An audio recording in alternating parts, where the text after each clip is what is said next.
안녕하세요.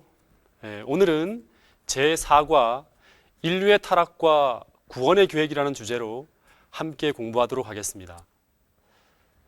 창세기를 보면 하나님이 세상을 처음 창조할 때 사람은 하나님의 형상을 닮은 모습으로 완전하게 창조되었고, 세상도 하나님 보시기에 심히 좋았다고 할 만큼 매우 아름답게 창조되었었습니다.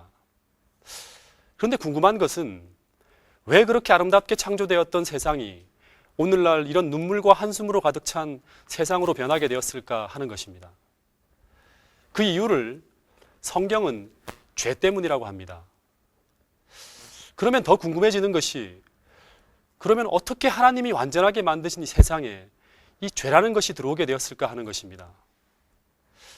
여러분, 성경 어디에도 하나님이 죄를 만드셨다는 기록은 없습니다.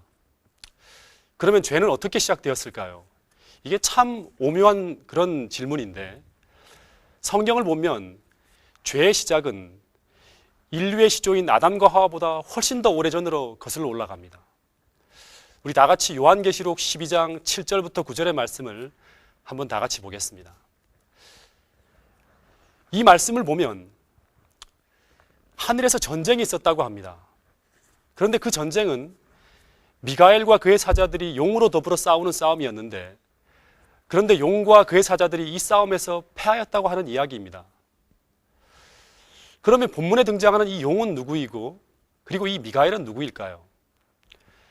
이 본문의 설명대로 용은 옛뱀, 곧 마귀라고도 하고 사단이라고도 하는 온 천하를 꿰는 존재, 즉 사단입니다.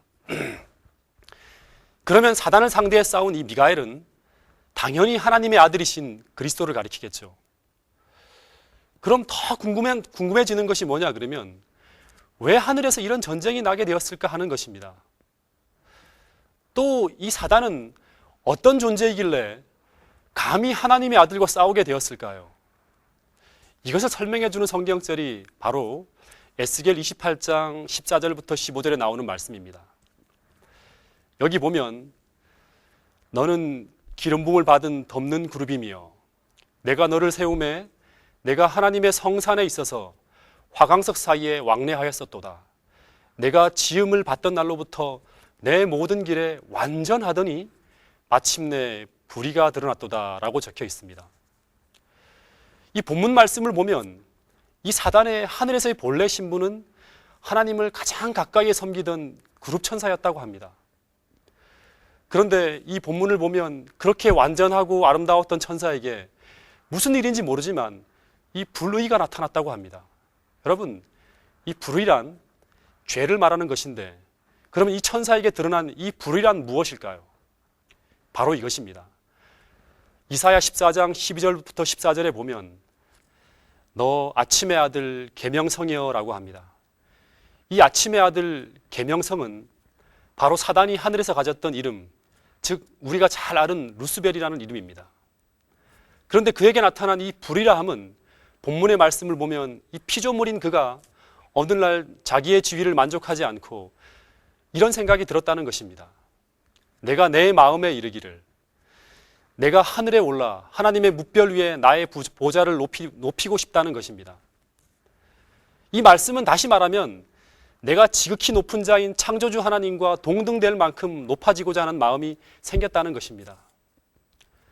그러니까 이 마음을 품은 것이 불의이고, 그리고 이 마음이 결국 행동으로 옮겨진 것이 바로 하늘에서 일어난 전쟁인 것입니다.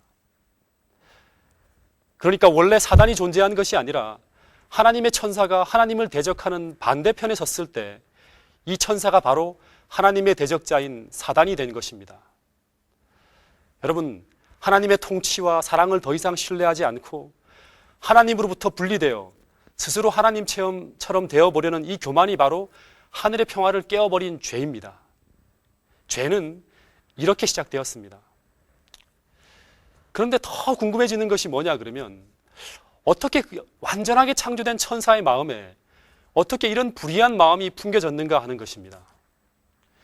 여러분도 궁금하지 않으세요? 이건 정말 큰 의문이고 수수께끼 같은 일입니다. 그런데 이 궁금증을 해결해 주는 것이 바로 자유의지라는 것입니다. 여러분, 우리가 한 가지 꼭 알아야 할 것은 하나님은 모든 하늘의 지성적 존재들을 창조하실 때 그들을 명령에 따라서만 움직이는 로봇 같은 존재로 만드시지 않으셨다는 것입니다. 하나님은 우리에게 스스로 선이나 악을 선택할 수 있는 이 자유의지라는 것을 주셨습니다.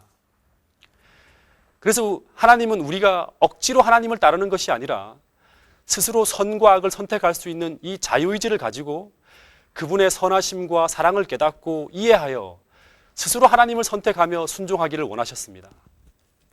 여러분, 모든 피조물의 행복은 여기에 있는 것입니다. 그리고 창조주에 대한 진정한 예배와 경배도 여기서만 이루어질 수 있는 것입니다. 그러면 이제 이 하늘에서 벌어진 이 사단의 반역이 어떻게 이 지구에까지 이르게 되었는가 하는 것이 마지막으로 풀어야 할 숙제입니다. 여러분, 이 창세기 1장, 2장을 보면 하나님이 지구를 아름답게 창조하시고 특별히 그의 사랑의 대상인 이 아담과 하와를 위하여 에덴이라는 아름다운 동산을 만들어 주셨습니다. 그리고 마치 사랑하는 부모가 자식의 집을 찾아가 저희의 행복을 위해서 모든 것을 베풀어 주셨던 것처럼 하나님도 아담과 하와를 방문하여 그들을 더 행복하게 해주길 원하셨습니다. 그래서 창세기 1장, 2장에 나오는 하나님이 아담과 하와를 위해 만드신 모든 것은 예를 들면 에덴 동산, 선악과, 안식일, 결혼제도 등 이 모든 것은 모두 아담과 하와의 행복을 위해 하나님이 베풀어 주신 축복의 선물들이었습니다. 그러면 그 중에 하나였던 이 선악과도 그들의 행복을 위해 주신 것이었을까요? 다 같이 창세기 2장 16절부터 17절의 말씀을 보겠습니다. 여호와 하나님이 그 사람에게 명하여 가라사대 동산 각종 나무의 실과는 내가 임의로 먹되 선악을 알게 하는 나무의 실과는 먹지 말라. 내가 먹는 날에는 정령 죽으리라 하시니라. 여러분, 이 선악과가 어떻게 아담과 하와의 행복을 위한 것이 될 수 있을까요? 여러분, 인간은 절대 하나님을 의존하여 살 때만이 행복하게 살 수 있게 만들어졌습니다. 그래서 인간은 늘 자신이 하나님을 떠나서는 살 수 없는 피조물임을 의식하며 살아야 했습니다.